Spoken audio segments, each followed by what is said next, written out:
This one is a 1960s Smith Corona Sterling. I'm going to show you how to use the functions and make sure they all work.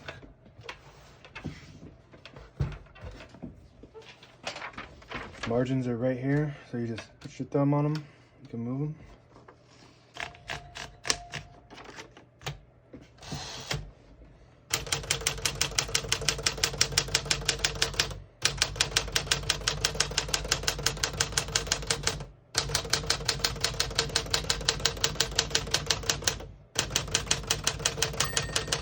Once you hear the bell, you're at the end of the margin. Hit the line space, bring you back to the beginning, and you can skip 1, 2, or 3. To switch it to double or triple, you just use this switch here. We're going to keep it on single for now. As you can see, all the keys type nice and none of them stick or skip. Type a sentence real quick in red. To switch to red, you switch this switch down, and it'll hit the bottom portion of the ribbon.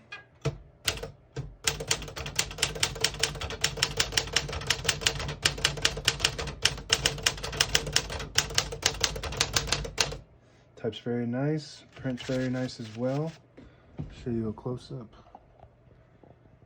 This one has Elite typeface, which prints 12 characters per inch. Allows you to type more words on a page.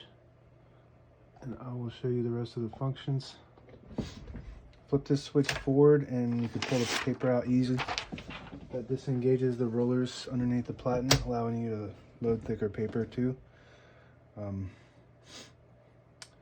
It's got a backspace in the top left. It's got a paper tray too that I did not use. And it's got a tab function right here.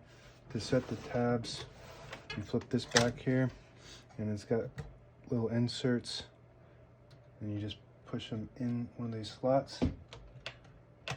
And it's got 1, 2, 3, 4, 5, 6 of them. These 2 aren't being used. And then when you hit the tab, it'll stop at each one of those inserts.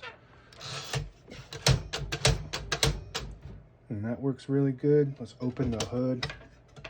It's got a touch control right here.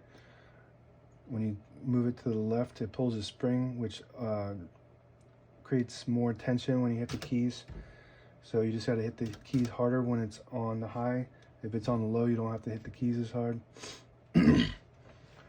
All the ribbons on this side, so we have it pulling to this side. To switch the direction, you flip this switch here up, and it'll pull to the left. And if you want it to pull to the right, which we do, we want it down, and then pulling to the right. And that's about it. Now available on eBay or Etsy. Search Brooksaw Antiques.